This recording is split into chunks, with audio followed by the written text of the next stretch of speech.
Indian elections become important globally. अब की बार 400 पार. That is the question. A strong, firm government with clear mandate. Then it means India stands strong and tall. Challenges that confront the whole world, including India, and in the light of those challenges, the role that India has to do. We need strong leader, strong government. We need one united India. Our democracy has a global context and a global role to perform. Optimist that I am always. I look forward to a great and a glorious future for Bharat.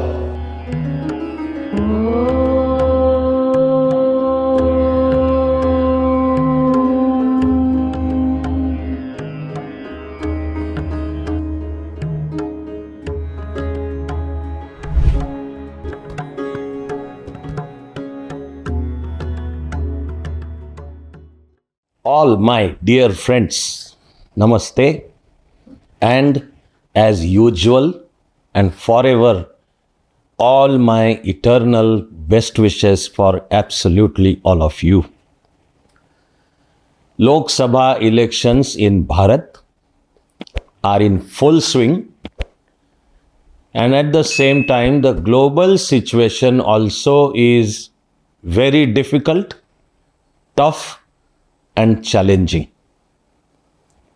On the background of that global situation now, and the global situation which is going to happen in coming 5-6 years by the end of this decade, on this background, Indian elections become important globally. I shared with you my perspective about ongoing Lok Sabha elections last time. What I essentially said was that these are not just routine elections that take place once every 5 years. Lok Sabha 2024 is Mahabharat for Bharat. The election is about the very fundamental identity of Bharat. The election is civilizational. The election is existential. And now on that background, here we have a global situation, and as various stages of Indian elections progress, there are many pundits and platforms obviously coming up with their own take and assessment of the situation.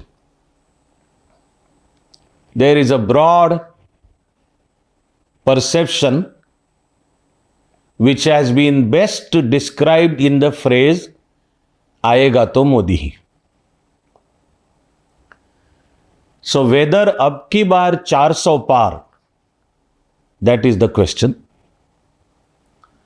But depending on one's own political dispensation, each party, each organization, each leader, they have to do their own professional political role.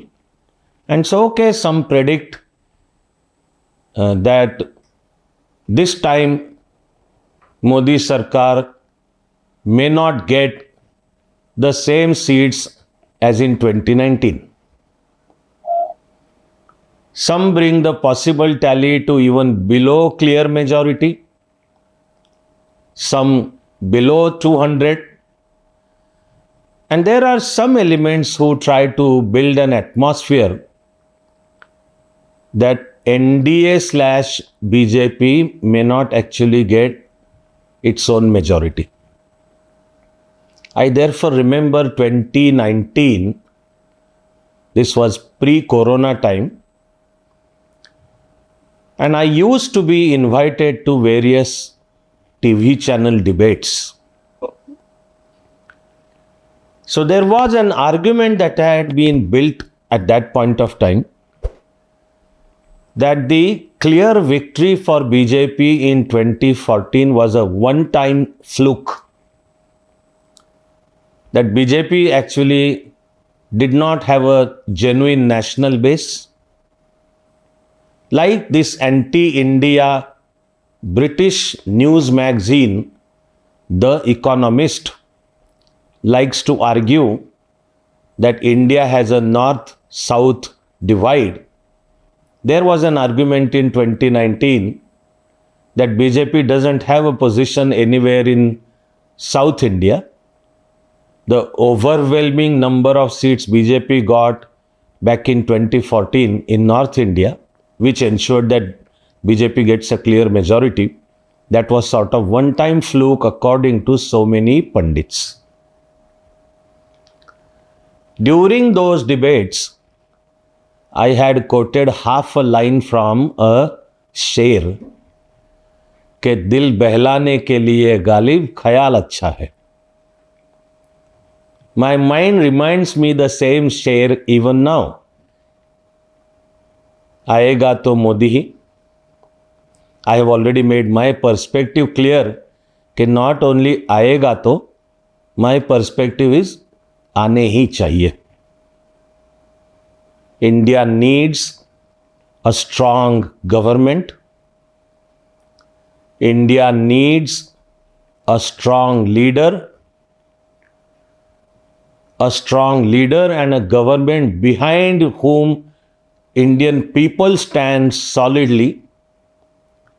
Then and only then India can progress and India can project its presence in the world. In this ever increasing, difficult, tough, precarious global situation, this is what we need. So, okay, as long as the electoral process is on, to each his own or her own, one's own, to each one's own. Someone wants to predict that no, Modi, BJP, NDA is not going to get majority, blah, blah, blah, okay. Personally, I respect their freedom of expression. That is democracy. But in my perspective, it is still दिल बहलाने के लिए गालिब ख्याल अच्छा है. Like I said, India's elections have a global context. We have a very difficult ongoing situation in the Israel-Hamas conflict. And the overall purview of the conflict is, and also can go on, ever increasing to draw the whole world in it. At the same time, the Russia-Ukraine war is now way over 2 years old and getting more and more tough. There is an ever-present China-Taiwan issue, the South China issue, and a global situation that is becoming more and more complex. It is in that situation also that India has to stand firm and stand tall to protect our national self-interest. I believe that is what India has done competently in last 10 years. Indian foreign policy plays a major role even in global issues. So like we had G20 last year, and we used that occasion and the platform to project India as the mother of democracy and also to tell the world what is our essential message, the essential message of Bharat being Vasudhaiva Kutumbakam. We see the whole world not just as some market to be exploited, not just some profit to be maximized, but we see the whole world as one family which should care for each other.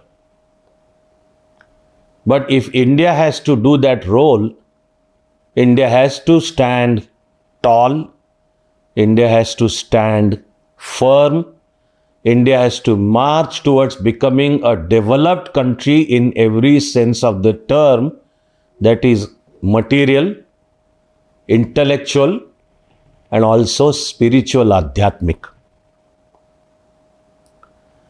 Nobody expected a joint declaration at the end of G20 summit. The previous G20 summit had taken place in Indonesia. Russia-Ukraine war was going on even then. And that G20 ended without a joint declaration. For any conferences at global level, such a joint declaration is considered a mark of a success or failure of that undertaking. So when India presided over G20, no one expected a joint declaration. But here we had a joint declaration, and India and Indian diplomacy and Indian foreign policy was able to bring different perspectives of the world together, reconcile them, and come out with a joint declaration. The 100% consensus on the G20 joint declaration surely came as a surprise on the first day of the summit. Many now wonder how differences over key issues, especially the war in Ukraine, were overcome. It was possible due to Indian Prime Minister Narendra Modi's magic. मैं इस declaration को adopt करने की घोषणा करता हूं। G20 leaders saw strong leadership of the largest democracy in the world, who is driving value proposition for the global south. India was able to bring everybody on the same page. None other than the Secretary of State for United States, this is like Minister for External Affairs, Antony Blinken, said a couple of days ago that India practically avoided a nuclear showdown. He indicated that Russia was contemplating using nuclear weapon against Ukraine. It is India's role, India's diplomacy that ensured that finally Russia doesn't use the nuclear weapon. Actually, something to that effect also has been said by Vladimir Putin himself. Then a new JP Morgan report about Indian economy, the report also states that in 2023, India contributed most to global value addition. That is the role Indian economy will also continue to play, which means it's not only India that will develop, India will carry the whole world towards further development. Coming 6 years are a major era in human history. Changes are happening at an unprecedented pace. I remember an American thinker, Alvin Toffler, who came to light in his effective book, Future Shock. This was in 70s of the previous century. He had argued that the pace of change will accelerate, and then it will go beyond such a limit that for human beings to understand that pace of change, to adjust to that pace of change itself may become difficult. Future shock. Well, that future is upon us, and the shock is there when every day we hear advances in, say, AI. So, in coming 6 years, artificial intelligence also is going to bring about fundamental, radical changes in human organization. Climate change is a major challenge. I put it at number 1. So we need developmental policies which will accelerate growth, which will generate economy, and at the same time which will not further continue to destroy environment. All told, we need a strong, firm government and a strong leader. Strong not only because individual person is strong, strong by virtue of the mandate that leader gets. Indian democracy itself is a gigantic exercise. And conducting Indian elections is beyond all adjectives, a humongous, a stupendous, all adjectives fall short. It's the sheer act of conducting Indian elections. When they throw up a strong, firm government with clear mandate, then it means India stands strong and tall. And according to me, if we have a hodgepodge of many political groups, most of them predominantly based on, say, caste considerations and family or dynastic politics and all, most of whom do not actually have an all India presence. Can such a hodgepodge present a strong India? So even the challenges that confront the whole world, including India, and in the light of those challenges, the role that India has to do, we need strong leader, strong government. We need one united India. In fact, our strength lies in being united. In addition to my deepest conviction that we are contemporary manifestations of a continuous civilization that has flourished here for over like 5, 7, more than 7,000 years. Right. And we belong to the civilization which has shown the capacity to change and modify according to the times and still maintain its Atma. Those who don't believe in all this, those for whom Bharat is only some geography or some recent political construct, predominantly thanks to the British imperial rule, I'm sure we don't want them to represent India at global level and to project what is India. Our unity is our strength. This is unity in diversity, and straight from Vedas to contemporary times, India has been a diverse country, but diversity does not mean disunity.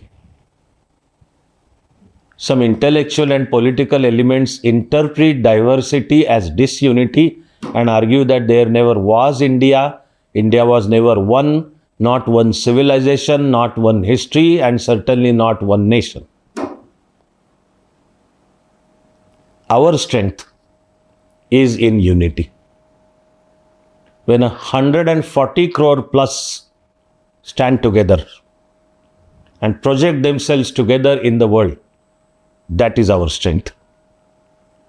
And in addition to the deepest article of faith, there are some very practical connotations to our unity. One unified India is also world's largest unified market.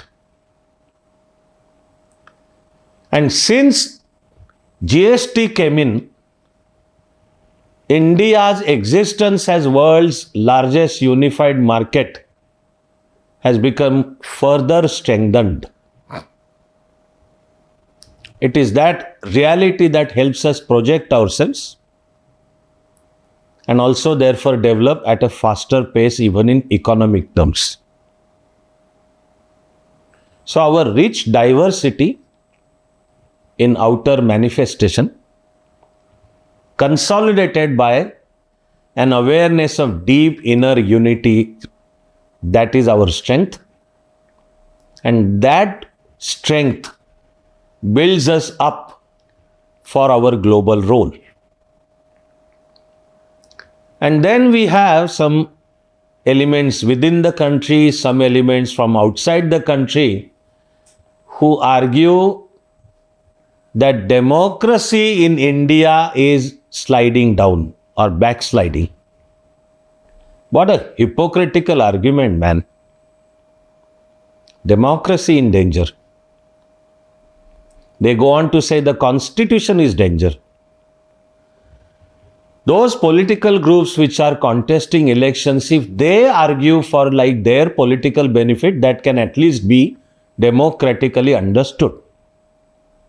But like some who claim to be genuine intellectuals within the country, and they also receive their support in addition to the toolkit, if I may say, from outside. Their argument is Indian democracy is sham democracy. What a wonderful thing, man. Democracy in Pakistan is genuine democracy. But democracy in India is a sham democracy. Such an open, tumultuous, that people know the power of their vote. They exercise their vote in a proportion greater than the proportion seen in so-called developed countries. When intellectuals shout that there is no freedom of expression, do they understand the irony of the situation? That they are freely shouting from rooftops that freedom of expression is in danger itself is freedom of expression. And the free criticism of, you can say, the person of Narendra Modi, the party BJP, the policies adopted, the programs undertaken, the critical scanner under which those policies are put, and we get to see them in print media, digital media. Is that not secure freedom of expression? Isn't Indian democracy strong and vibrant? But some elements would continue to argue that Indian democracy is in danger. So one has to say it is they who are in danger. Their political perception is being proven to be wrong. So suddenly they are at a loss for their own footing. So they end up by saying Indian democracy is in danger. There, of course, are global elements which have been at it. But as of today, I find myself to be happy to say that whatever are these global machinations against India's democracy, so far they have failed. That gives me a conviction that they will fail. Indian democracy is strong, and on and beyond 4th of June also it will continue to be strong. Indian constitution also is strong. and the framework of the constitution, it is there and the frame is solid, and I believe India will march to a glorious future. I also believe that India will take the world with it. So in these challenging times and in upcoming 6 years, the kind of leader, government, policy, programs that we need, that is at stake in Lok Sabha 24. Therefore, our democracy has a global context and a global role to perform. Optimist that I am always, I look forward to a great and a glorious future for Bharat, which means great and glorious future for each one of us, personally also for you too. It is with those best wishes that today I will take leave of you until we meet next time. So till then and forever, all my best wishes for all of you.